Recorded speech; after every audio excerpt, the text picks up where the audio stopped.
Diana Frances Spencer was born on July 1st, 1961, at Park House in Sandringham, Norfolk, England. She was the fourth of 5 children born to John Spencer, Viscount Althorpe, and Frances Shan Kidd. From the very beginning, Diana's life was surrounded by aristocracy. The Spencer family had long-standing ties to the royal family. In fact, Diana's childhood home was located on the Queen's Sandringham estate. But while her roots were noble, Diana's early years were far from picture-perfect.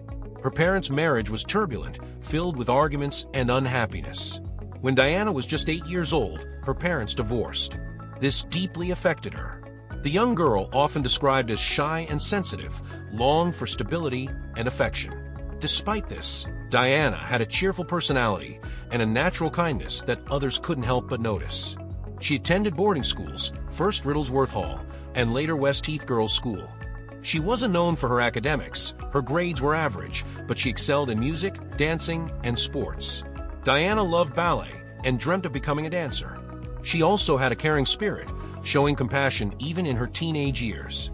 At just 16, Diana caught the attention of the press for the first time when she was spotted alongside Prince Charles, who was dating her older sister, Sarah Spencer, at the time.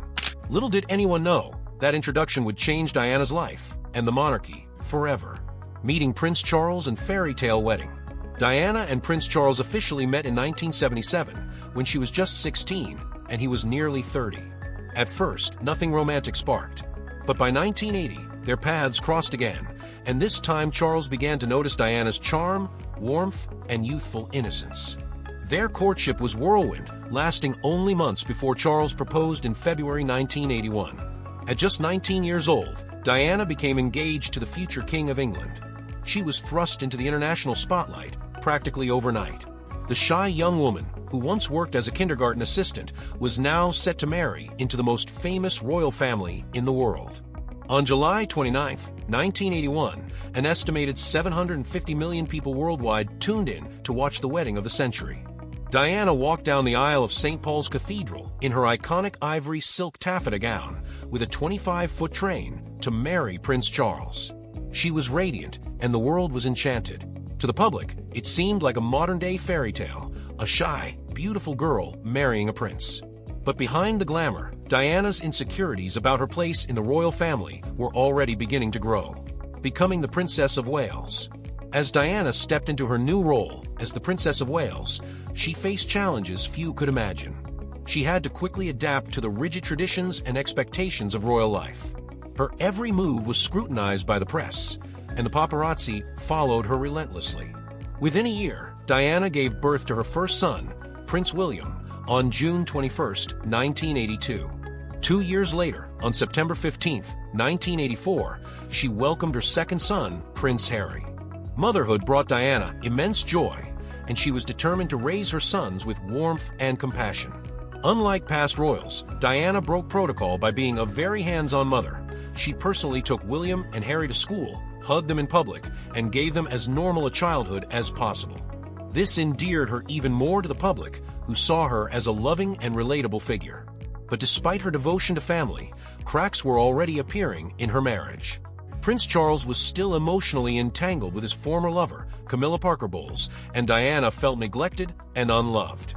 This strained marriage, coupled with immense public pressure, took a toll on Diana's mental health. She later admitted to struggling with depression, bulimia, and loneliness during her early years as a royal. The people's princess. While Diana's marriage faltered, her popularity soared.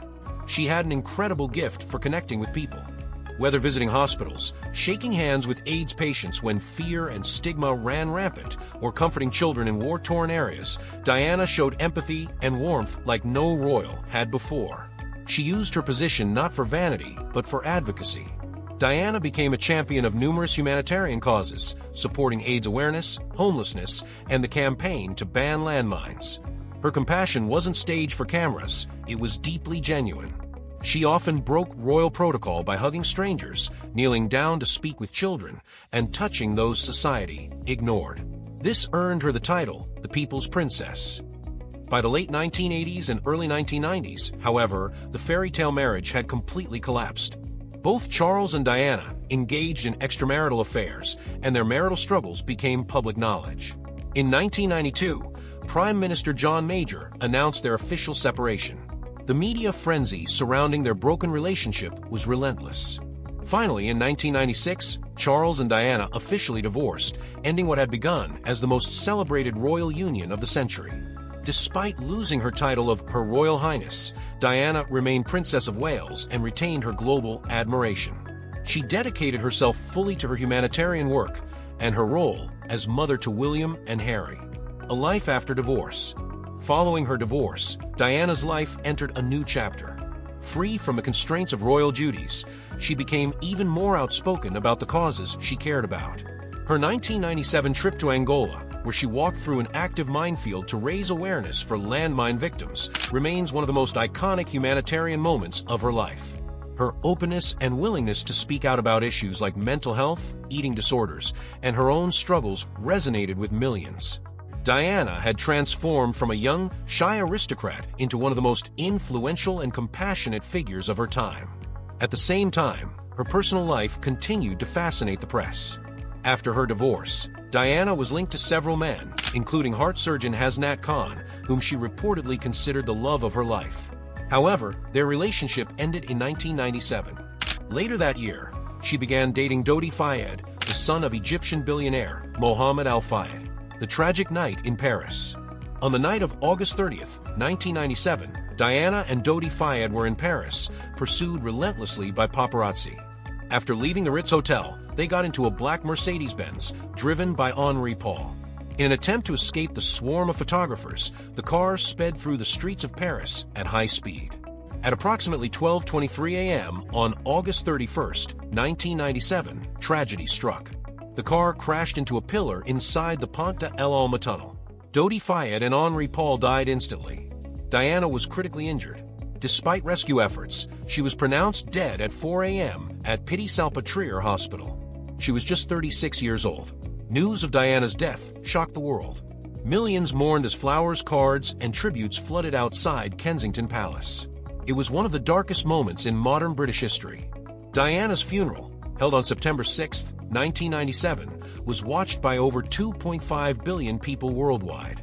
Her brother, Earl Spencer, delivered a powerful eulogy, condemning the press that had hounded her to her death and praising Diana as the unique, complex, extraordinary, and irreplaceable Diana.